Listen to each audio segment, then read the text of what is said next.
Good evening दोस्तों, आप सभी का स्वागत है जीके जोन में। तो गाइस, कितने लोग हैं जिन्होंने सीडीपीओ का फॉर्म भरा है, थोड़ा कमेंट में मुझे बताइएगा। तो आज से मैं जो है सीडीपीओ के लिए पीटी के एग्जाम्स के लिए जो है सेट में लेकर आई हूँ। ये स्पर्धा पब्लिकेशन की सेट है, तो आप पढ़ सकते हैं। बाल विकास परियोजना पदाधिकारी प्रारंभिक परीक्षा 2023 सीडीपीओ पीटी प्रथम और द्वितीय पत्र। तो चलिए स्टार्ट करते हैं। यह है फर्स्ट पेपर के लिए पहला सेट और पहला प्रश्न। निम्न में से किसे आंध्र कविता का पितामह कहा जाता है? आंध्र कविता का पितामह किसे कहा जाता है? इसका आंसर हो जाएगा ऑप्शन नंबर सी, पेड्डना। एल्लासानी पेड्डना एक प्रसिद्ध तेलुगु कवि थे। ठीक है, तो तेलुगु कौन से राज्य में बोली जाने वाली भाषा है? तो एक सेकंड पहले नेट ऑफ कर देती हूँ मैं।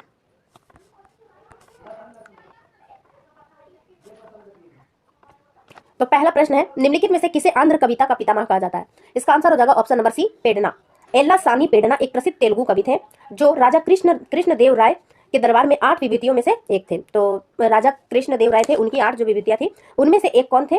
तेलुगु कवि पेड्डना थे। इनका पूरा नाम है एल्लासानी पेड्डना, और ये जो है इन्हें ही तेलुगु कविता का पितामह कहा जाता है। तेलुगु कविता का, तो तेलुगु ये आंध्र प्रदेश में बोली जाने वाली भाषा है, तो इसे आंध्र कविता का पितामह भी बोला जाता है और तेलुगु कविता का पितामह भी कहा जाता है।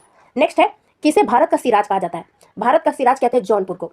सरकी शासक के अधीन हुई सांस्कृतिक उन्नति के कारण जौनपुर को भारत का सिराज कहा जाता है। तीसरा है, सूफी संतों के पत्रों के सामूहिक संकलन को क्या कहा जाता है? इसका आंसर हो जाएगा मकतूबात। और तौहीन ए वजूदी क्या है? तो तौहीन ए वजूदी अरब दार्शनिक इब्न उल अरबी के अद्वैतवादी अर्थात जीव एकत्व का सिद्धांत है। फिर उसके बाद ऑप्शन नंबर बी में जो दिया है वहदत उल वजूद क्या है? ये सर्वेश्वरवाद ही वहदत उल वजूद कहलाती थी। नेक्स्ट चलिए देखते हैं। चौथा है, शुद्धाद्वैतवाद के समर्थक जिसने संबोधिनी और सिद्धांत रहस्य जैसी पुस्तकों की रचना की, निम्नलिखित में से कौन थे? तो इसका जो है मैंने ट्रिक आपको बताया था। क्या बताया था मैंने आपको? लव हमेशा शुद्ध होता है। तो लव कहाँ से? वल्लभ में से मैंने कहा था आपको, वल्लभ और शुद्ध, तो यानी कि वल्लभाचार्य हो जाएगा। और ये भी याद रखिए कि इनकी पुस्तक द्वारा लिखी पुस्तक है सुबोधिनी और सिद्धांत रहस्य। नेक्स्ट है, असम साहित्य किस नाम से जाना जाता है? असम साहित्य किस नाम से जाना जाता है? इसका आंसर हो जाएगा ऑप्शन नंबर ए, बुरुंजी। बुरुंजी असम साहित्य को कहते हैं। मराठा साहित्य को बाखर कहते हैं, बाखर हो जाएगा मराठा साहित्य। सूफी साहित्य को मलफूजात कहते हैं, सूफी साहित्य को, सॉरी, ये हो जाएगा तीसरा नंबर, सूफी साहित्य। और काव्य किसे कहते हैं दोस्तों? काव्य जो है हिंदी साहित्य का हो जाएगा। आंसर है ऑप्शन नंबर ए, बुरुंजी कहते हैं असम साहित्य को। नेक्स्ट है, भारत की प्रथम राष्ट्रीय समाचार एजेंसी कौन सी थी? इसका आंसर हो जाएगा the free press of India. The free press of India Bharat की प्रथम राजकीय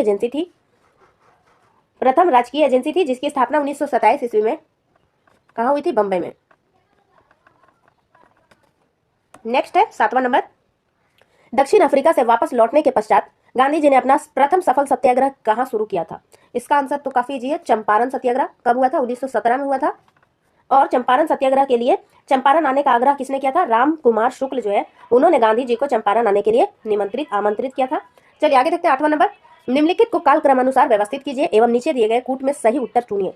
पहला है अगस्त प्रस्ताव, दूसरा है मंत्रिमंडल मिशन की योजना, क्रिप्स मिशन की योजना, वेवेल योजना। सबसे पहले आप डेट लिखिए, उसके बाद इसका आंसर आपको मिलना है। तो अगस्त प्रस्ताव कब आया था? 1940 में। कैबिनेट मिशन 1946 में। क्रिप्स मिशन आया था 1942, और वेवेल योजना कब आई थी? 1945 में। तो आपको पता चल गया पहला कौन होना चाहिए? पहला का होना चाहिए, पहला कालक्रम में अगर व्यवस्थित करें तो 1940 पहले आएगा, यानी कि 1 के बाद 3 होना चाहिए। ऑप्शन नंबर सी में है, इसका आंसर हो जाएगा ऑप्शन नंबर सी। चलिए आगे देखते हैं 9वां नंबर, निम्नलिखित नेताओं में से किसने भारत छोड़ो आंदोलन के दौरान जेल से फरार होकर भूमिगत गतिविधियों को सुसंगठित किया था? तो इसका आंसर हो जाएगा option number B, option number B नहीं, बी, जयप्रकाश नारायण। ये हजारीबाग की जेल में बंद थे और वहां से ये भाग गए थे। तो भारत छोड़ो आंदोलन कब प्रारंभ हुआ था? 8 से 9 अगस्त 1942 को प्रारंभ हुआ था। लेकिन 9 अगस्त को जो है सूर्योदय से पहले ही गांधी जी, नेहरू, पटेल, मौलाना आजाद, सरोजिनी नायडू, जयप्रकाश नारायण आदि जो है नेताओं को जेल में डाल दिया गया था।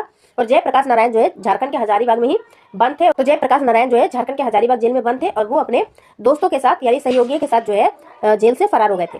इसका आंसर क्या हो जाएगा? Option number D. चलिए आगे देखते हैं 10th नंबर, 10वां है, निम्नलिखित में से किसने मित्र मेला संघ को शुरू किया था? तो मित्र मेला संघ की स्थापना किसने की थी? विनायक दामोदर सावरकर ने। और बाद में जो है इसका नाम परिवर्तित हो गया था। बाद में मित्र मेला जो है इसी का नाम बदल के अभिनव भारत कर दिया गया था। तो अभिनव भारत और मित्र मेला बिल्कुल एक ही था। महाराष्ट्र के नासिक क्रांतिकारी आंदोलन का गढ़ था। महाराष्ट्र में नासिक जो है क्रांतिकारी आंदोलन का गढ़ था। और विनायक दामोदर सावरकर यानी वीडी सावरकर 1901 ईस्वी में मित्र मेला संगठन की स्थापना इन्होंने की थी, जो कि मेजनी के तरुण इटली के नमूने पर अभिनव भारत में परिवर्तित हो गया। चलिए आगे देखते हैं 11वां नंबर। 11वां है सही सुमेलन को चुनिए। तो पहला है एलोरा कंदराए, महाबलीपुरम, मीनाक्षी मंदिर और खजुराहो के मंदिर। तो इसमें से ऑप्शन नंबर डी सही है। खजुराहो के मंदिर जो है चंदेल शासकों ने बनवाया था, तो ऑप्शन नंबर डी सही है। तो आगे देख लेते हैं सारी। एलोरा की कंदराएं यानी एलोरा की गुफाएं जो है 8वीं शताब्दी के आसपास राष्ट्रकूट राजाओं ने पत्थरों को काटकर एलोरा और एलिफेंटा में द्रविड़ शैली के अंतर्गत महत्वपूर्ण मंदिर बनाए थे। एलोरा में निर्मित रावण की खाई, रामेश्वरम, दशावतार और कैलाश मंदिर प्रसिद्ध है। तो इसका आंसर हो गया क्या, राष्ट्रकूटों ने बनवाया था एलोरा और एलिफेंटा की गुफाएं। महाबलीपुरम जो है ये जो है 7वीं से 10वीं शताब्दी के मध्य बने थे और इसे बनवाया था पल्लव कालीन मंदिरों में कांचीपुर, महाबलीपुरम और तंजौर के प्रसिद्ध मंदिर शामिल है। तो महाबलीपुरम किसने बनाया, पल्लव शासकों ने। मीनाक्षी मंदिर की बात करें तो ये मदुरई के मीनाक्षी मंदिर जो है इसका निर्माण तिरुमलाई नायक के काल में हुआ था। तिरुमलाई नायक के काल में हुआ था। इस विशाल मंदिर संकुल में वस्तुतः 2 मंदिर भवन है, एक सुंदरेश्वर के रूप में शिव को समर्पित और दूसरा देवी मीनाक्षी के रूप में उनकी पत्नी। चलिए नेक्स्ट देखते हैं। अच्छा एक खजुराहो तो बची गया। खजुराहो मध्य प्रदेश के छतरपुर जिले में है। खजुराहो के मंदिर जो है चंदेल राजा घंग द्वारा निर्मित कराए गए थे और इसका निर्माण काल क्या है, 11वीं सदी के आसपास। चलिए आगे देखते हैं 12वां। बुध का किसके सिक्कों पर अंकन हुआ है। बुध का अंकन हुआ है कनिष्क के सिक्कों पर। कनिष्क जो है कुषाण वंश का शासक था और कनिष्क के सिक्कों पर पार्थियन, यूनानी और भारतीय देवी देवताओं की आकृति मिली है। सिक्कों पर महात्मा बुद्ध और भारतीय देवी देवताओं की आकृतियां यूनानी शैली में उकेरी गई है। नेक्स्ट है 13वां। ऋग्वेद में निम्नलिखित किन नदियों का उल्लेख अफगानिस्तान के साथ आर्यों के संबंध का सूचक है। तो इसका आंसर हो जाएगा ऑप्शन नंबर सी, कुभा और कुब्र। ऋग्वेद की नदी सूक्त यानी 10वें मंडल में 25 नदियों का वर्णन मिलता है। तो 25 नदियों का वर्णन मिलता है जिसमें से कुब्र और कुभा का मतलब हो जाएगा काबुल, काबुल, और कुब्र का हो जाएगा कुर्रम। गोमल किसे कहते हैं, गोमती को कहते हैं गोमल, और सुवस्तु यानी श्वास। चलिए आगे बढ़ते हैं। 14 देखते हैं हड़प्पा सभ्यता किस युग से संबंधित है। तो हड़प्पा सभ्यता किस युग से संबंधित है, ये कांस्य युग से संबंधित है। 14 का आंसर हो जाएगा ऑप्शन नंबर डी। नेक्स्ट है यापनीय किसका एक साम्राज्य था। यापनीय किसका साम्राज्य था, जैन धर्म का। 148 ईस्वी में एक श्वेतांबर मुनि श्री कलश द्वारा याप्तीय संप्रदाय की स्थापना की गई थी। तो कौन थे, श्री कलश, श्री कलश द्वारा स्थापित। तो यहाँ लिख देती हूँ मैं, कलश, श्री कलश द्वारा स्थापित हुआ था। यह संप्रदाय जैन धर्म से जुड़ा था। तो इसका आंसर क्या हो जाएगा, जैन धर्म। नेक्स्ट है मुगल सम्राट औरंगजेब कौन सा वाद्य यंत्र बजाता था। तो ये जो है वीणा बजाता था। 16 का आंसर क्या हो जाएगा, ऑप्शन सी। औरंगजेब ने दरबार में संगीत पर पाबंदी लगा रखी थी तथा सरकारी संगीतज्ञों को अवकाश दे दिया था। यह जो है सभी मतलब संगीतज्ञों को इसने छुट्टी दे दी थी। भारतीय शास्त्रीय संगीत एवं फारसी में सबसे अधिक पुस्तकें औरंगजेब के ही शासनकाल में लिखी गई है। मतलब भारतीय शास्त्रीय संगीत और फारसी में सबसे अधिक पुस्तकें औरंगजेब के शासनकाल में लिखी गई है और औरंगजेब जो है स्वयं वीणा बजाता था। नेक्स्ट है फ्रांसीसी महिलाओं को मताधिकार की प्राप्ति कब हुई थी। तो ये वर्ल्ड हिस्ट्री से जुड़ा हुआ है। इसका आंसर हो जाएगा 1944। फ्रांस में 1944 में फ्रांसीसी अंतरिम सरकार ने महिलाओं को मताधिकार सौंपा। 29 अप्रैल 1945 को पहली बार महिलाओं ने मतदान में भाग लिया। तो 44 में हक मिला और 1945 में इन्होंने पहली बार चुनाव में पार्टिसिपेट किया। आगे देखते हैं 18वां। प्रथम विश्व युद्ध कब समाप्त हुआ। तो प्रथम विश्व युद्ध कब समाप्त हुआ था, 14 से 18 में हुआ है और ये जो है 11 नवंबर 1918 ईस्वी को समाप्त हुआ। तो इसको याद रखिएगा। प्रथम विश्व युद्ध की समाप्ति 11 नवंबर यानी 11/11/1918 को सेंट्रल फोर्सेस को युद्ध विराम संधि पर हस्ताक्षर करने के साथ हुई थी। नेक्स्ट, जर्मनी द्वारा सोवियत संघ पर आक्रमण की योजना को क्या कहा जाता है। तो इसका आंसर हो जाएगा operation Barbarossa. Operation Barbarossa Germany के एक्सिस दल सोवियत संघ पर आक्रमण की योजना का गुप्त नाम है, जो कि 22 जून 1941 को शुरू हुआ था। 1941 को शुरू हुआ था। चलिए आगे देखते हैं 20वां। म्यूनिक पैक्ट संपन्न हुआ। म्यूनिक पैक्ट कब संपन्न हुआ, 1938 में। म्यूनिक कहाँ पे दोस्तों, ये जर्मनी में। नेक्स्ट है 21वां। पेरिस शांति सम्मेलन का अध्यक्ष था। पेरिस शांति सम्मेलन का अध्यक्ष था क्लिमोशो। पेरिस शांति सम्मेलन जिसे वर्सेल्स संधि कहते हैं, यह द्वितीय विश्व युद्ध के अंत के बाद विजेता मित्र देशों की शक्तियों की बैठक में पराजित केंद्र शक्तियों के लिए शांति की शर्तों को स्थापित करने के लिए किया गया था। नेक्स्ट है सर्बिया की गुप्त क्रांतिकारी संस्था कौन सी थी। इसका आंसर हो जाएगा काला हाथ, ब्लैक हैंड इंग्लिश में बोलेंगे। ब्लैक हैंड जो है 9 मई 1911 को स्थापित सर्बिया के राज्य की सेना में अधिकारियों द्वारा स्थापित एक गुप्त सैन्य समाज था, जिसके नेतृत्व में सर्बियाई शाही दंपत्ति की हत्या कर दी गई थी।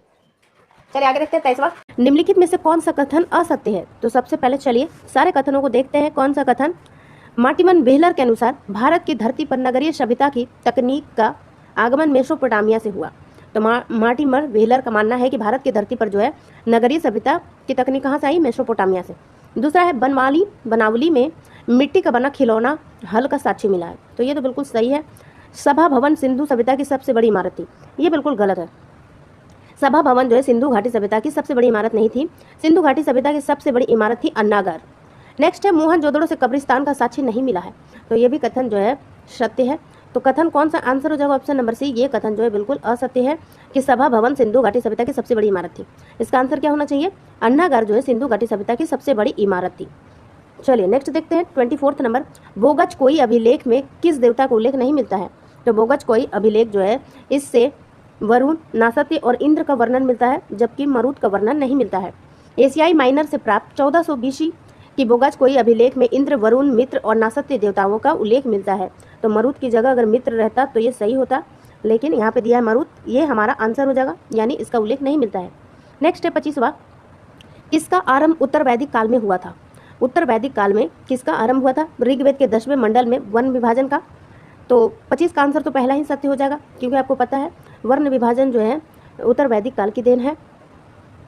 ऋग्वेद के 10वें मंडल के पुरुष सूक्त में चतुर्वर्ण यानी 4 वर्ण विभाजन का वर्णन किया गया है।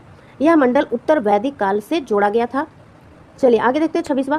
दिल्ली पर पुनः अधिकार करने तथा दिल्ली में अपने द्वितीय राज्याभिषेक के उपरांत हुमायूं कब तक शासन कर सका?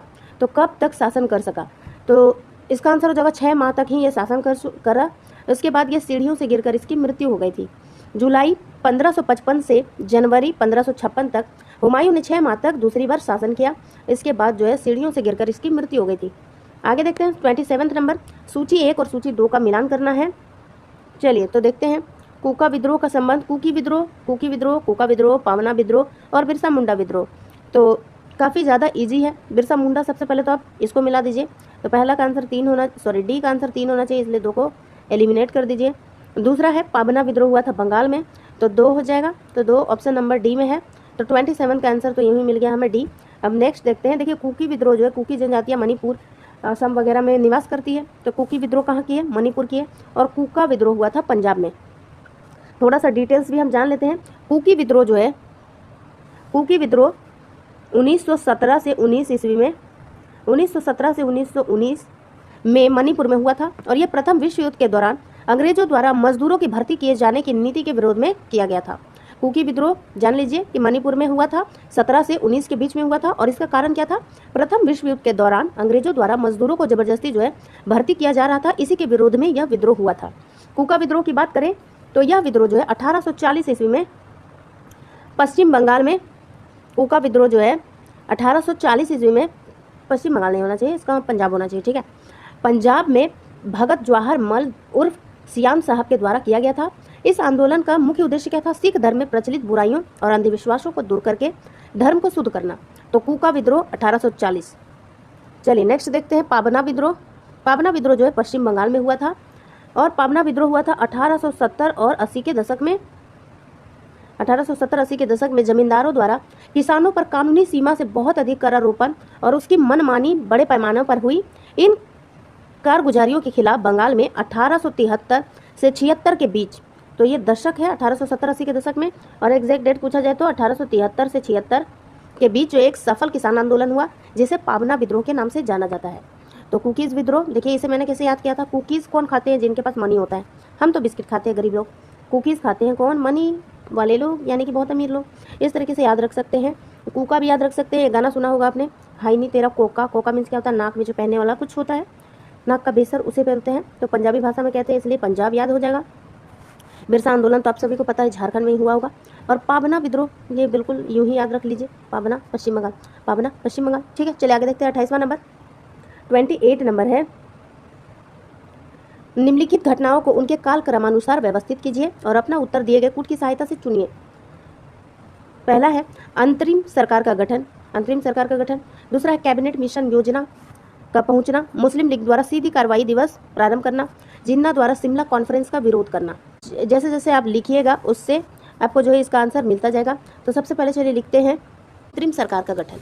तो अंतरिम सरकार का गठन जो है 2 सितंबर 1946 को भारत के अंतरिम सरकार का गठन ब्रिटिश उपनिवेश से एक स्वतंत्र गणराज्य में देश के संक्रमण की निगरानी के लिए किया गया था। तो इसका डेट हम लिख देते हैं 2 सितंबर 1946। दूसरा है कैबिनेट मिशन का पहुंचना, तो कैबिनेट मिशन दिल्ली कब पहुंचा था? 24 मार्च 1946, 24 मार्च 1946 को। उसके बाद मुस्लिम लीग द्वारा सीधी कार्रवाई दिवस, तो सीधी कार्रवाई दिवस हुआ था 16 अगस्त 1946 को। और जिन्ना द्वारा शिमला कॉन्फ्रेंस हुआ था 1945 में, यानी कि सबसे पहले 1945 का शिमला कॉन्फ्रेंस हुआ होगा, तो डी पहले में हो जाएगा, तो ये दो ऑप्शन में है। उसके बाद बी हो जाएगा 24 मार्च को, मार्च के बाद आएगा अगस्त, यानी कि तीसरा नंबर, तो बी के बाद सी और ए, इसका आंसर हो जाएगा ऑप्शन नंबर ए। तो एक्सप्लेनेशन सेक्शन एक बार पढ़ के सुना देती हूँ मैं तो इसको। तो 22 जून 1945 को शिमला में एक सर्वदलीय सम्मेलन का आयोजन किया गया था, जिसमें कुल 22 प्रतिनिधियों ने हिस्सा लिया था। शिमला कॉन्फ्रेंस कब हुआ था? 25 जून को हुआ था शिमला कॉन्फ्रेंस, तो ठीक है 25 जून 1945 को हुआ था शिमला में। इसमें जो है 22 प्रतिनिधियों ने हिस्सा लिया था और सम्मेलन के दौरान मुस्लिम लीग द्वारा यह शर्त रखी गई थी कि वाइसराय की कार्यकारिणी परिषद में नियुक्त होने वाले सभी मुस्लिम सदस्यों का चयन वह स्वयं करेगी। मुस्लिम लीग की वजह से ही 25 जून से 14 जुलाई तक चलने वाला शिमला कॉन्फ्रेंस असफल रहा। यह कार्य जो है जिन्ना द्वारा किया गया था। तो जिन्ना द्वारा शिमला कॉन्फ्रेंस का विरोध, तो इसका आंसर हो जाएगा 1945, तो डी पहले में होगा। उसके बाद जो है तो बाकी सब तो मैंने बता ही दिया। कैबिनेट मिशन कब आई थी? मुस्लिम लीग द्वारा सीधी कार्रवाई दिवस जो है पाकिस्तान की मांग को लेकर किया गया था, 16 अगस्त 1946 को किया गया था। चलिए आगे देखते हैं, निम्नलिखित में से किस आंदोलन में महात्मा गांधी ने पहली बार भूख हड़ताल का प्रयोग हथियार के रूप में किया था? तो ये प्रश्न भी काफी बार पूछे जा चुके हैं। यह होगा अहमदाबाद की हड़ताल। कब हुआ था? 1918 ईस्वी में गांधी जो है मजदूरों की वेतन वृद्धि के लिए आमरण अनशन किया था गांधी जी ने। मिल मजदूरों और मिल मालिकों के बीच बोनस को लेकर विवाद था। अनशन के चौथे दिन ही सरकार मजदूरों की मांग मानने के लिए विवश हो गई और मिल मजदूरों ने 35% बोनस देना स्वीकार कर लिया।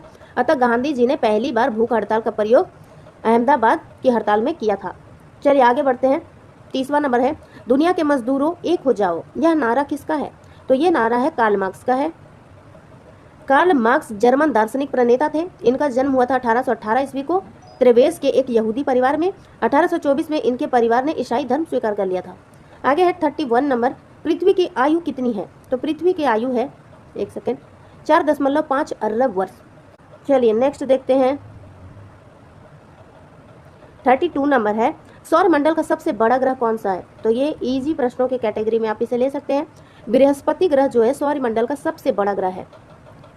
नेक्स्ट देखते हैं, निम्नलिखित में से कौन भूगर्भ की जानकारी का प्रत्यक्ष साधन है? तो देखिए पृथ्वी के विषय में, जो भूगर्भ के विषय में हम कैसे जानकारी ले सकते हैं? हम जो है बहुत ज़्यादा जो है होल भी नहीं कर सकते हैं, क्योंकि ये संभव नहीं है। तो इसे जानने के लिए कुछ प्रत्यक्ष और कुछ अप्रत्यक्ष साधनों का हम प्रयोग करते हैं। तो इसमें पूछा जा रहा है कौन सा प्रत्यक्ष साधन है? तो प्रत्यक्ष साधनों में ज्वालामुखी हम मान सकते हैं, क्योंकि पृथ्वी के गर्भ में देखिए गर्म लावा गैसेस वगैरह होती है, ज्वालामुखी के माध्यम से फूट कर बाहर निकल जाती है। तो ये प्रत्यक्ष जानकारी दे सकती है कि अंदर किस प्रकार लावा भरा हुआ है। मतलब इससे हम जान सकते हैं कि पृथ्वी के अंदर जो है पूरी ठोस नहीं है, पृथ्वी के अंदर जो है एक लिक्विड फॉर्म भी पाया जाता है। और भी बहुत सारी चीज़ें जान सकते हैं, जैसे कि कौन सा मेटल है। और अप्रत्यक्ष साधन में क्या जाएगा? गुरुत्वाकर्षण, भूकंपीय तरंगे, घनत्व, ये सभी चीज़ें अप्रत्यक्ष साधन है, जबकि ज्वालामुखी इसका प्रत्यक्ष साधन है। चलिए आगे देखते हैं। 34 नंबर, निम्नलिखित में से किस महासागर में सर्वोत्तम साम्य स्थापना पाई जाती है? सबसे अधिक साम्य स्थापना पाई जाती है अटलांटिक महासागर में। संसार का संपूर्ण छठा भाग होने के कारण अटलांटिक महासागर में सर्वोत्तम साम्य स्थापना पाई जाती है। अटलांटिक महासागर पश्चिम की ओर उत्तर एवं दक्षिण अमेरिका द्वारा तथा पूर्व की ओर यूरोप और अफ्रीका से घिरा हुआ है। इसका क्वेश्चन का तात्पर्य मुझे नहीं समझ में आया, अगर आपको समझ में आया प्लीज मुझे बता दीजिएगा। इसका मतलब क्या हुआ? साम्य स्थापना मुझे समझ नहीं आया, बस मैंने इसका आंसर देखकर आपको बता दिया और इसका एक्सप्लेनेशन पढ़ के आपको सुना दिया। चलिए आगे बढ़ते हैं। विवर्तनिक भूकंपों के लिए निम्नलिखित में से कौन सा कथन सत्य है? पहला, ये भ्रंश तल पर चट्टानों के सरकने से पैदा होते हैं। दूसरा, इनका उद्गम ज्वालामुखी उद्गार से होता है। तीसरा, खनन क्षेत्रों में खानों की छत से ढह जाने से उत्पन्न होता है। चौथा, परमाणु विस्फोट इसका प्रमुख कारण है। तो सत्य कथन कौन सा हो जाएगा? पहला नंबर इसका सत्य कथन है, ये भ्रंश तल पर चट्टानों के सिरकने से पैदा होता है। तो भूकंप देखिए, दो प्लेटें हैं इस प्रकार से, दो प्लेटें हैं, जब ये सरकती है तो एक हलचल से उत्पन्न होती है, बहुत सारी ऊर्जा बाहर निकलती है जो कि तरंगों के माध्यम से पूरी पृथ्वी में फैल जाती है, वही तो भूकंप होता है। तो इसका आंसर हो जाएगा ऑप्शन नंबर ए। तो भूकंप के पृथ्वी के भ्रंश तल पर चट्टानों के सरकने से भूकंप पैदा होते हैं। पृथ्वी के पटल 12 प्लेटों पर बना हुआ माना जाता है। ये प्लेटें सरकती रहती है और कभी कभी दूसरे प्लेटों से टकरा जाती है, अतः इन प्लेटों के टकराने से भूकंप आते हैं। चलिए आगे बढ़ते हैं, 36वां नंबर देखते हैं। निम्नलिखित में से कौन सा सक्रिय ज्वालामुखी है? कौन सा सक्रिय ज्वालामुखी है? इसका आंसर हो जाएगा स्ट्राम्बोली। वर्तमान समय में विश्व में सक्रिय ज्वालामुखी की संख्या 500 है। इसमें से इटली का स्ट्राम्बोली तथा एटना स्ट्राम्बोली ज्वालामुखी भूमध्य रेखा में सिसिली के उत्तर में लिपारी द्वीप पर अवस्थित है और इसमें सदा प्रज्वलित गैस निकलती रहती है, जिससे आसपास का भाग प्रकाशित रहता है। नेक्स्ट है 37वां नंबर। निम्नलिखित में से कौन सा खनिज सबसे कठोर है? ये भी इजी कैटेगरी का प्रश्न है। इसका आंसर हो जाएगा हीरा। हीरा सबसे कठोर खनिज है। हीरा के उत्पादक देशों की बात अगर की जाए तो दक्षिण अफ्रीका, बेल्जियम, कांगो, घाना, अंगोला आदि है। 38 है, निम्नलिखित में से कौन सा अवसादी सेल है? तो बलुआ पत्थर जो है अवसादी सेल है। तो सेल चैप्टर मैंने पढ़ाया आपको। तो अवसादी सेल क्या होती है? जो अवसादों से निर्मित होती है उसे अवसादी सेल कहते हैं। ये परत दर परत पाई जाती है, इसमें जो है जीवाश्म पाए जाते हैं और भी बहुत सारे फैक्ट हैं जो कि आप चट्टान चैप्टर में जाकर देख सकते हैं। चलिए नेक्स्ट देखते हैं 39वां नंबर। निम्नलिखित में से कौन सी अंतर्जनित बलों का उदाहरण है? अंतर्जनित बलों का उदाहरण है ज्वालामुखीयता। ज्वालामुखीयता अपनी ऊर्जा सूर्य द्वारा निर्धारित वायुमंडलीय ऊर्जा व अंतर्जनित शक्तियों से नियंत्रित विवर्तनिक कारणों से उत्पन्न प्रणवता से प्राप्त करती है। निम्नलिखित में से कौन सी भू आकृति का निर्माण नदी के अपरदन से होता है? नदी की अपरदन क्रिया से कौन सा हाँ, तो नदी के अपरदन से तो गार्ज का निर्माण होता है। बाकी सभी जो है ये जो है अपरदन से नहीं बल्कि जमाव से यानी निक्षेपण से होता है। तो डेल्टा क्या है? जब नदी का ढाल खत्म हो जाता है, बिल्कुल मैदानी सतह प्राप्त कर लेता है, तो जो जितने भी क्या बोलते हैं उसे, जो इकट्ठा करके लाते हैं मलबे, वो जमा हो जाते हैं यानी निक्षेपित हो जाते हैं, उससे डेल्टा का निर्माण होता है। सिमिलरली जब ऊंचाई से पानी गिरता है उसके बाद जो कीचड़ है कुछ इस प्रकार से पंखे का निर्माण कर देती है, जिसे जलोढ़ पंख कहा जाता है। और बाढ़ के मैदान तो आप जान ही रहे हैं, तो ये भी बाढ़ के द्वारा लाए गए अवसादों से ही निर्मित होगा जमा होने के बाद।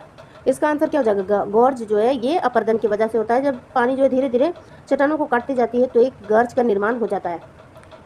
गर्ज जो है भू आकृति का निर्माण नदी की अपरदन क्रिया द्वारा होता है। हिमालय के दोनों दीवार बीच में हिमालय की पूर्ववर्ती नदी इसका उदाहरण है। थोड़ा सा अजीब ही लगा, लेकिन चलिए आगे देखते हैं। 41 है, निम्नलिखित में से कौन सी भू आकृति हिम नदी के कार्य से संबंधित है?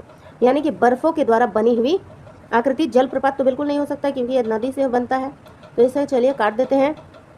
रोधिका भी नहीं होगा। सर्क जो होता है ये हिम नदी से निर्मित होता है। कुछ शायद अगर मैं गलत नहीं तो कुछ इस प्रकार की आकृति होती है, तो मुझे ठीक से याद नहीं आ रहा। एक बार आप देख लीजिए गूगल सर्च करके सर्क किस प्रकार का होता है। सर्क हिम नदी के कार्य से संबंधित है।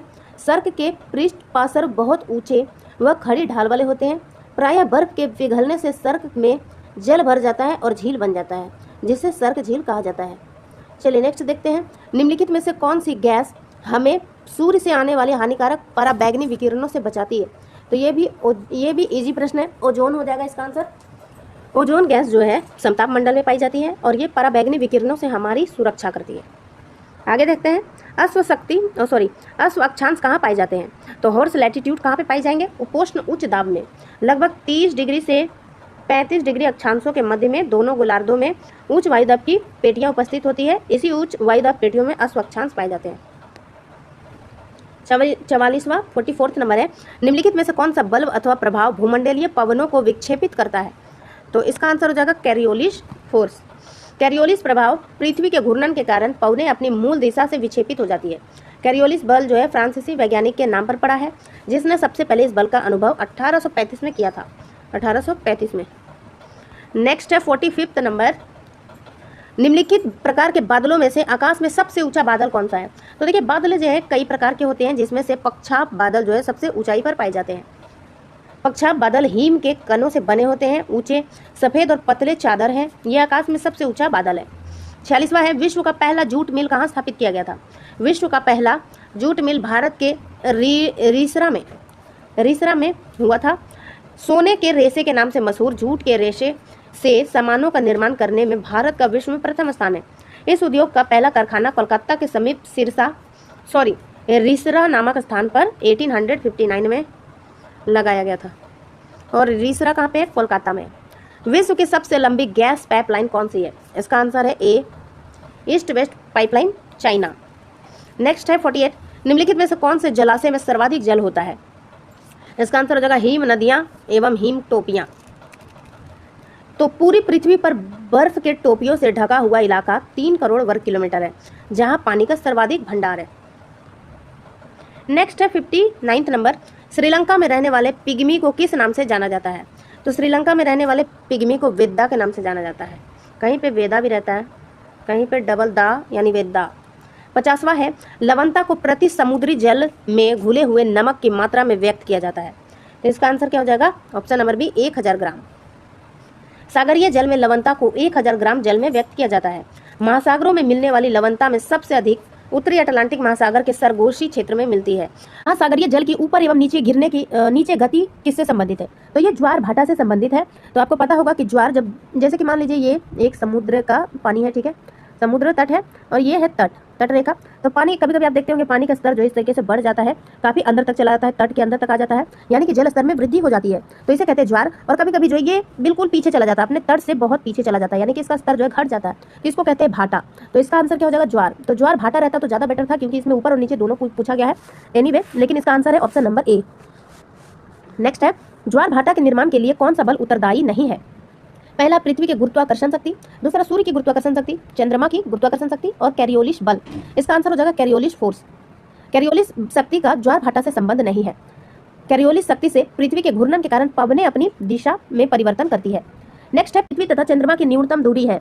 तो पृथ्वी तथा चंद्रमा की न्यूनतम दूरी उपभू कहलाती है और अधिकतम दूरी अपभू कहलाती है। उसी प्रकार से सूर्य और चंद्रमा की न्यूनतम दूरी को उपसौर कहते हैं और पृथ्वी और सूर्य के अधिकतम दूरी को अपसौर कहते हैं। तो देखिए, अगर मान लीजिए ये हमारी पृथ्वी है और ये इस प्रकार के मार्ग में परिक्रमा कर रही है सूर्य की, ये देखिए न्यूनतम दूरी आपको दिख रहा होगा, तो ये अपसौर हो गई। और इधर देखिए कितना दूरी बढ़ गया है, तो ये उपसौर न्यूनतम बनी और अपसौर अधिकतम बनी। उसी प्रकार से अगर ये पृथ्वी है और इसका चक्कर काट रहा है चंद्रमा, तो न्यूनतम दूरी को बोलेंगे उपभू। और तो यहाँ देखिए सौर से सूरज और चंद्रमा, और उपभू, भू मीन्स क्या? हमारी धरती यानी पृथ्वी। तो पृथ्वी की और चंद्रमा की न्यूनतम दूरी को उपभू कहते हैं। आई होप समझ गए आप। चलिए आगे देखते हैं। 54 है, निम्नलिखित में से किस महासागर की धाराएं ऋतु परिवर्तन के साथ अपनी दिशा बदल लेती है? इसका आंसर क्या हो जाएगा? हिंद महासागर। हिंद महासागर की धाराएं ऋतु परिवर्तन के साथ अपनी दिशा बदल लेती है। ये महासागर की ग्रीष्मकालीन मानसून की जलधारा गर्म एवं परिवर्तनशील जलधारा है। 55 है, निम्नलिखित में से कौन जैव मंडल से संबंधित है? तो जैव मंडल में क्या आ जाएगा? समस्त जैव, अजैव, समस्त जीव, निम्नलिखित केवल पौधे, केवल प्राणी। इसका आंसर हो जाएगा सभी जीवित जीव। जैव मंडल में सभी जीवित जीव सम्मिलित होते हैं। निम्नलिखित में से कौन जीव मंडल में सम्मिलित है? तो जीव मंडल में सभी जैविक जीव सम्मिलित है। निम्नलिखित में से कौन पारितंत्र में उत्पादक है? उत्पादक कौन होता है? जो अपना भोजन स्वयं बनाते हैं, तो वो हो जाएंगे पौधे। नेक्स्ट है, भारत लंबे रेशे के कपास का आयात मुख्यतः कहाँ से करता है? इसका आंसर हो जाएगा उपर्युक्त सभी, ब्राजील, ऑस्ट्रेलिया, संयुक्त राज्य अमेरिका और पाकिस्तान। नेक्स्ट है 58, निम्नलिखित में से किस प्रकार की ऊर्जा से सबसे कम वायु प्रदूषण होता है? तो अगर ऑप्शंस देखा जाए तो इसमें सौर ऊर्जा, जलीय ऊर्जा, तापीय ऊर्जा और नाभिकीय ऊर्जा में सबसे कम वायु प्रदूषण, यहाँ ध्यान रखिए, सबसे कम वायु प्रदूषण किससे होता है पूछा जा रहा है। इसका आंसर हो जाएगा सौर ऊर्जा।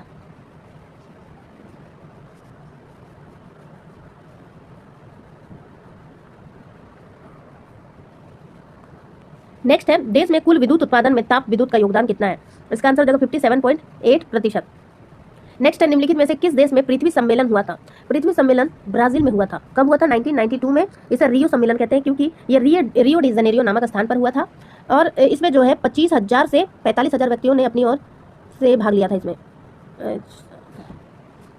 परंपरागत राजनीति किस दृष्टिकोण पर क्रियान्वित होती है? परंपरागत राजनीति किस दृष्टिकोण पर क्रियान्वित होती है?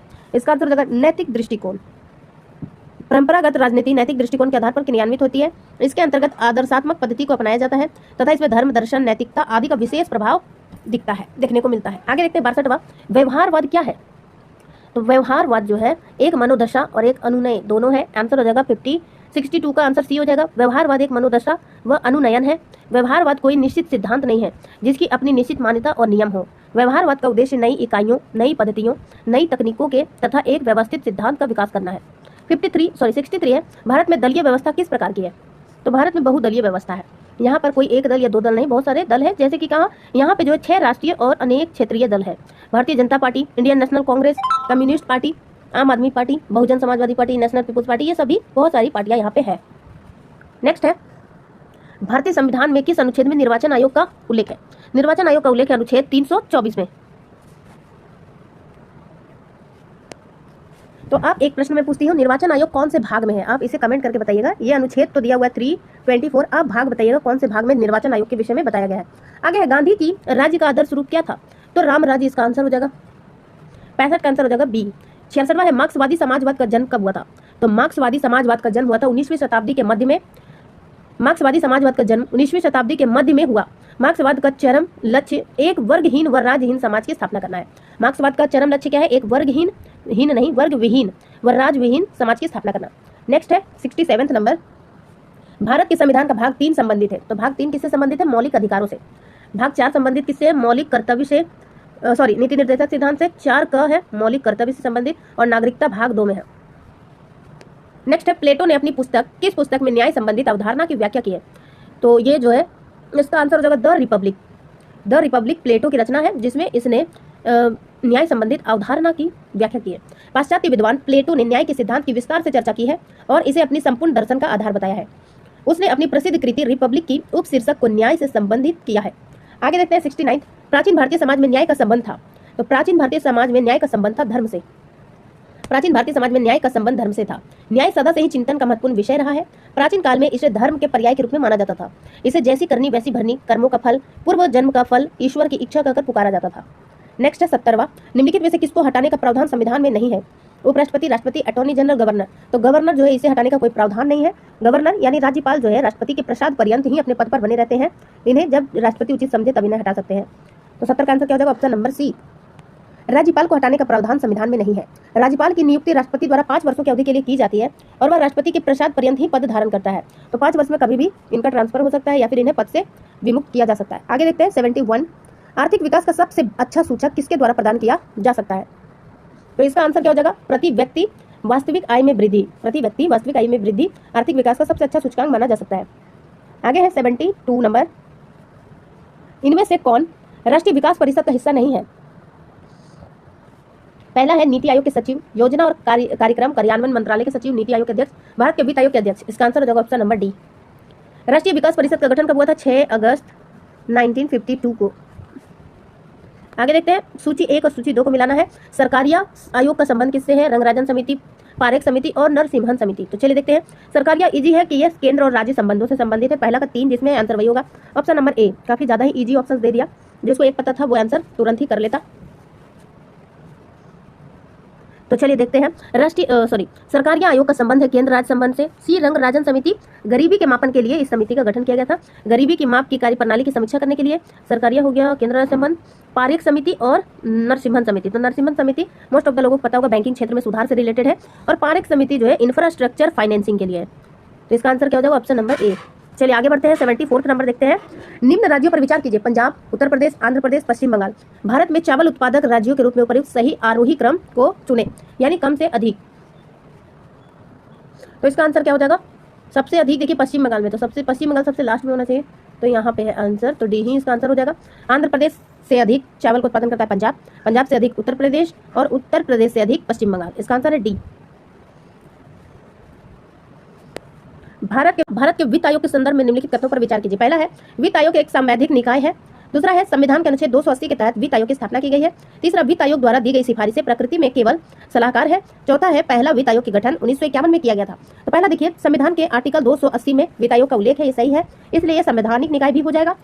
तीसरा है, वित्त आयोग द्वारा दी गई सिफारिशें जो है प्रकृति में केवल सलाहकार है। तो देखिए, वित्त आयोग जो है सलाह देती है कि केंद्र और राज्यों के बीच संसाधनों का किस प्रकार से बंटवारा होना चाहिए, कर का किस प्रकार से बंटवारा होना चाहिए। तो ये प्रकृति में केवल सलाहकार ही है। लेकिन चौथा स्टेटमेंट बिल्कुल गलत है, क्योंकि इसकी स्थापना 1950 में नहीं 1951 में की गई थी, 51 में। तो चौथा जहां जहां रहेगा वो गलत हो जाएगा, तो इसे काट लेते हैं। पहला में भी है, तीसरा में भी है और चौथा में भी है, इसलिए हमारा आंसर हो जाएगा ऑप्शन सी। 2 और 3 सही है, पहला भी सही है, लेकिन ऑप्शन के हिसाब से हमारा आंसर हो जाएगा ऑप्शन नंबर सी। नेक्स्ट है, bare necessity index. Bare necessity index के संदर्भ में निम्नलिखित कथनों पर विचार कीजिए। पहला है, आर्थिक सर्वेक्षण ग्रामीण और शहरी स्तरों पर बेयर नेसेसिटी इंडेक्स के साथ आया है। दूसरा है, बेयर नेसेसिटी इंडेक्स सभी राज्यों के लिए वर्ष 2018 के लिए ही बनाया गया है। बेयर नेसेसिटी इंडेक्स 26 संकेतकों पर आधारित है और यह 6 आयाम होते हैं। इसमें कौन सा कथन सही है? तो इसका डायरेक्ट आंसर बता देती हूँ मैं, ऑप्शन नंबर ए और 3। 1 और 3 सही है। एक्सप्लेनेशन पढ़ के मैं सुनाती हूँ। बेयर नेसेसिटी इंडेक्स बृहद वार्षिक घरेलू सर्वेक्षण डाटा पर आधारित है। यह सभी लक्षित जिलों के लिए जिला स्तर पर उपयुक्त संकेतक तथा अथवा कार्य प्रणाली का उपयोग करके बनाया गया है। BNI 5 आयामों के 26 संकेतकों जल, स्वच्छता, आवास, आसपास का वातावरण तथा अन्य सुविधाओं तक पहुंच के बारे में जानकारी प्रदान करता है। तो जहाँ पे 6 लिखा है यहाँ पे 5 होना चाहिए, 5 आयाम, तो इसलिए ये गलत कथन हो गया। दूसरा कथन भी गलत है, इसका आंसर है 1 और 3। चलिए आगे देखते हैं 77। सामुदायिक विकास का उद्देश्य क्या है? सामुदायिक विकास का उद्देश्य क्या है? तो सामुदायिक विकास का उद्देश्य है समरस जीवन, मानव पूंजी का निर्माण, आर्थिक विकास, यानी कि सभी। निम्नलिखित में से कौन सा भारत में सूक्ष्म उद्यम को आंशिक रूप से परिभाषित करता है? तो इसका आंसर क्या हो जाएगा? संयंत्र और मशीनरी का उपकरणों में 1 करोड़ से अधिक निवेश नहीं होगा तो उसे सूक्ष्म उद्यम के अंतर्गत परिभाषित किया जाएगा। प्रधानमंत्री कृषि सिंचाई योजना के बारे में कौन सा कथन गलत है? पहला है वर्षा संचयन संरचनाओं का निर्माण, जल निकायों की मरम्मत और नवीकरण, कुओं का निर्माण, जल भरितों के पुनर्भरण में वृद्धि। इसका आंसर है सी, कुओं का निर्माण। प्रधानमंत्री कृषि सिंचाई योजना कब आई थी? 2015 में आई थी और यह केंद्र प्रायोजित योजना है। केंद्र राज्य की हिस्सेदारी केंद्र का 75 और राज्य का 25% है। उत्तरी और पूर्वी क्षेत्र और पहाड़ी राज्यों के मामलों में यह 90:10 हो जाएगा। केंद्र सरकार 90 हिस्सा देगी तो 10 हिस्सा देगी राज्य सरकार। चलिए आगे देखते हैं 80 नंबर है। तो इसके अंतर्गत और भी क्या है? इसके अंतर्गत जो है 3 मुख्य संगठक है, त्वरित सिंचाई लाभ कार्यक्रम, हर खेत को पानी और वाटर सेट डेवलपमेंट। आगे है भंडारी समिति किससे संबंधित है? तो भंडारी समिति का संबंध क्षेत्रीय ग्रामीण बैंकों के पुनर्संरचना। आंसर हो जाएगा ऑप्शन नंबर ए। नेक्स्ट है ब्रिटिश द्वारा तिलका मांझी को फांसी कब दी गई थी? तिलका मांझी को फांसी दी गई थी 1785 ईस्वी को तिलकपुर में और ये वर्तमान समय में बिहार में है। झारखंड क्षेत्र स्वायत्त परिषद का गठन कब हुआ था? झारखंड क्षेत्र यानी Jharkhand area autonomous council JAAC JAAC का गठन कब हुआ था? तो ये आई थिंक जो एग्जाम्स में पूछा जा चुका है। इसका आंसर है 95। इसके अध्यक्ष बनाए गए थे शिबू सोरेन और उपाध्यक्ष बनाए गए थे सूरज मंडल। यूल्स रूल्स 1856 झारखंड के निम्नलिखित में से किस क्षेत्र के लिए लागू किया गया था? तो यूल्स रूल्स जो है ये संथाल परगना क्षेत्र में लागू किया गया था। आगे देखते हैं झारखंड में किस जिले में गौतम बुद्ध अभ्यारण्य है? तो गौतम बुद्ध अभ्यारण्य कोडरमा जिले में है। संथाली भाषा संविधान की 8वीं अनुसूची में कब जोड़ी गई? संथाली भाषा जो है 2003 में जोड़ी गई और संविधान संशोधन कौन सा था? 92।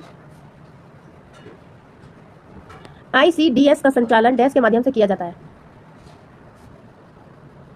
इसका आंसर हो जाएगा आंगनबाड़ी केंद्र। ICDS का संचालन आंगनबाड़ी केंद्र के माध्यम से किया जाता है। यह योजना भारत सरकार की महत्वाकांक्षी योजनाओं में से एक है। यह योजना पूरे देश में महिला एवं बाल विकास मंत्रालय भारत सरकार द्वारा संचालित है। झारखंड राज्य में यह योजना समाज कल्याण महिला तथा बाल विकास विभाग द्वारा संचालित की जाती है। नेक्स्ट 87 झारखंड का कौन सा प्रखंड पेशा के अंतर्गत नहीं आता है? पेशा तो आप जानते ही होंगे। पेशा के अंतर्गत लेसलीगंज नहीं आता है।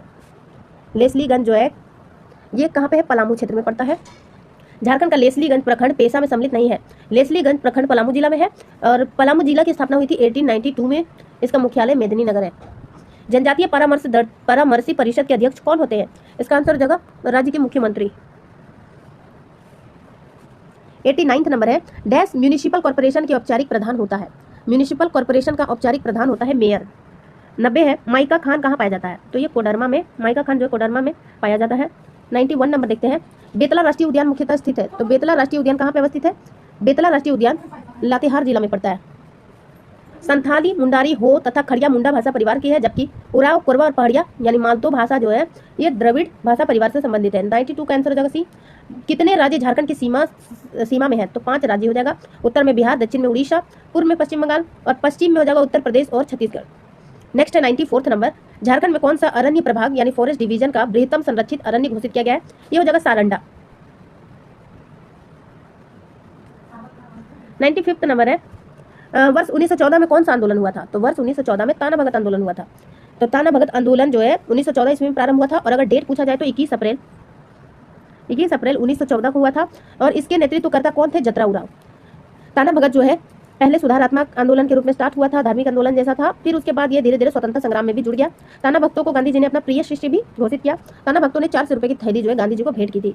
नेक्स्ट है 76 नंबर निम्नलिखित में से कौन सा विद्रोह सिद्धू और कान्हू से संबंधित है? सिद्धू कान्हू से संबंधित है संथाल विद्रोह। संथाल विद्रोह के नायक थे सिद्धू कान्हू चांद भैरव और इनकी बहनें फूलो झानो। संथाल विद्रोह कब हुआ था? 1855-56 में हुआ था। तो 96 का आंसर क्या हो जाएगा? Option number A. चलिए आगे देखते हैं निम्नलिखित में से किस जिला में कर्क रेखा गुजरती है? तो कर्क रेखा झारखंड के लगभग मध्य से गुजरती है और झारखंड की राजधानी रांची से भी गुजरती है। तो इसका आंसर हो जाएगा रांची। नेक्स्ट है झारखंड में सबसे ऊंचा जलप्रपात कौन सा है? तो सबसे ऊंचा जलप्रपात, तो एक सेकंड इसका भी मैं आंसर बता देती हूँ मैं। कर्क रेखा वाला जो है, कर्क रेखा झारखंड के बीचों बीच से गुजरती है। ये नेतरहाट, किस्को और मांझी, गोला, मुरहुल सुदी, गोपालपुर, पोखन्ना, गोसाईडी, झालबर्दा, पालकुदरी से होकर गुजरती है। देखते हैं झारखंड में सबसे ऊंचा जलप्रपात कौन सा है? तो बूढ़ा घाघ जलप्रपात सबसे ऊंचा जलप्रपात है, जिसे हम लोध जलप्रपात भी कहते हैं, इसलिए इसका आंसर हो जाएगा ऑप्शन नंबर ए। आगे देखते हैं 99th और आज का आखिरी प्रश्न है, 2 प्रश्न। बिरसा मुंडा की जन्म कब हुआ था? 15 नवंबर 1875 को हुआ था। खूंटी जिला के उलिहातू गांव में हुआ था। जयंत तालुकदार किस खेल से संबंधित है? जयंत तालुकदार जो है तीरंदाजी से संबंधित है। तो ये था आज का वीडियो। 100 के 100 प्रश्न समाप्त हो गए हैं। उत्तरमाला एक बार देख लीजिए, ताकि मे भी गलती से किसी में मिस्टेक हो गया हो तो आप इसे करेक्ट भी कर सकते हैं। तो गाइज आज की वीडियो बस इतना ही। ये सेट जो है कंप्लीट हो गया है। तो आगे आने वाली वीडियो में भी आप सेट 2 पेपर 2 भी देख सकते हैं। वीडियो पसंद आए तो प्लीज़ वीडियो को लाइक जरूर कीजिएगा। Thanks for watching.